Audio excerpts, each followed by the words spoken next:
বহু পুরাতন এই হচ্ছে এখানে পোড়ানোর জন্য ব্যবস্থা করা হয়েছিল, কিন্তু এখানে শবদেহ পোঁতা হয়, মাটি দেওয়া হয়, যার জন্য এখানে পোড়ানোর কিছু নেই।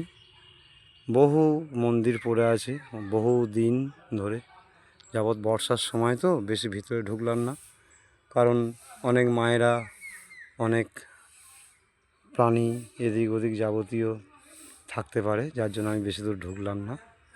এর জন্য ক্ষমা করবেন, ভিডিওটা একটু ছোটো করে দেখালাম। আসছি সহৃদয় ভক্তগণ, হ্যাঁ, এখানে এসে একটু অন্তত একবার দেখে যাবেন। বিশেষ করে তো পৌষ মাসের যে সামনে পৌষ যে সংক্রান্তি, পৌষ মকর চান, সংক্রান্তি চান, বহু মেলা হয় south Bishnupur.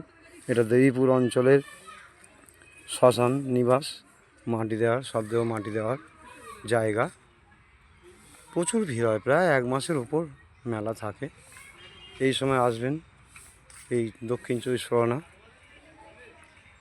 South Bishnupur Mathurapur road station road থেকে নেমে সাউথ বিষ্ণুপুর থেকে পার হয়ে যজ্ঞবাটি বললে বহু লোক বলে দেবে এবং ভিড়ের সমাগম দেখতে পাবেন। অশেষ ধন্যবাদ আপনাদের। যদি মনে করেন এখানে আসবেন, আসুন, একবার দেখে যান অন্তত। বিশেষ করে পৌষ সংক্রান্তি মেলায় সাগরদ্বীপ তো আছেই, তার দ্বিতীয় স্থান বলা যেতে পারে, কারণ এটা দক্ষিণ চব্বিশ পরগনা দ্বিতীয় স্থান। বহু পুরাতন মেলা। রাখছি সকল ভক্তবৃন্দকে শ্রদ্ধা এবং আমার তরফ থেকে ভালোবাসা। এবং ফেসবুক ইউটিউব এখন চ্যানেল তৈরি করিনি। ফেসবুক বন্ধুরা সবাই ভালো থাকবেন। এই মায়ের মন্দির থেকে আপনাদের আশীর্বাদ করি যাতে আপনারা ভালো থাকেন, এবং যদি মনে করেন এদিকে এসে দেখতে পারেন। রাখলাম, ধন্যবাদ, অশেষ ধন্যবাদ।